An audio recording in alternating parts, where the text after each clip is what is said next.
বর্তমান কুফরি কালামের ভিতরে দুনিয়াটা একেবারে ছাই হয়ে গেছে গা। এত কুফরি কালামের বই।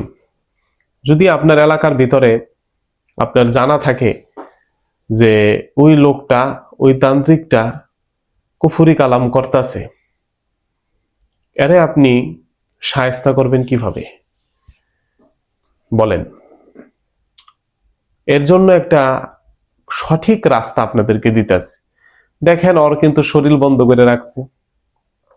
এক নাম্বার, আপনি যে জিন্নাত চালান করবেন নুরানি ভাবে, সেটাও হবে না। আপনি তাবিজ তদবির করবেন, সেটাও হবে না। শক্তি নষ্ট করলে আবার সে শক্তি ফিরা পাইব, আবার সে সাধনা করে আবার আয়া পড়ব, সাময়িক কষ্ট তার।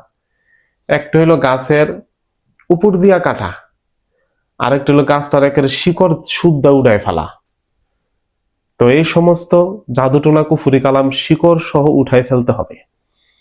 এর জন্য ঢাল হইলো সূরা মুজাম্মিল। সূরা মুজাম্মিল আপনি 3 বার সূরা মুজাম্মিল জারি রাখবেন প্রতিদিন। 3 বার সূরা মুজাম্মিল জারি রাখবেন যে কোনো সময়।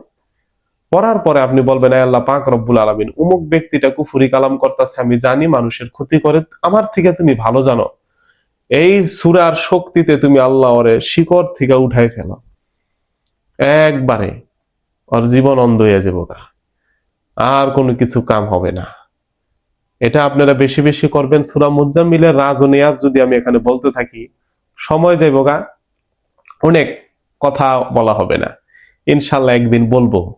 কেউ যদি 3 বার জারি রাখে নিজের জন্য পড়ে, তাহলে ওর যে টোক্কা মারবো হেবেটা শুদ্ধা জুল্লা যাবো গা। সোজা কথা বুঝছেন? এর যদি কেউ টোক্কা মারে, টোক্কা খারাপ নিয়তে, ও শুদ্ধা জুল্লা যাবো গা। ওর অস্তিত্ব থাকবো না। অস্তিত্ব থাকবো না কি বলতে, সাথে সাথে মারা যাবো না, ওর ঘরে পোলা বানাইবো প্রতিবন্ধী, আল্লাহর বন্ধু হয়ে যাবো গা। কেউ যদি সূরা মুজাম্মিল পার ডে জারু রাখে। আর আল্লাহ পাক রব্বুল আলামিন বলতাস, কেউ যদি আমার বন্ধুর মনে কষ্ট দেয়, আমিও বাবা ছাড়ুম না। অবশ্যই যারা আমার বন্ধু তাদের কোনো ভয় নেই। আল্লাহ তুমি রহমত করো। বেশি বেশি সূরা মুজাম্মিল পড়েন। আপনাদের সকলের জন্য আমার দোয়া এবং অনুমতি আছে।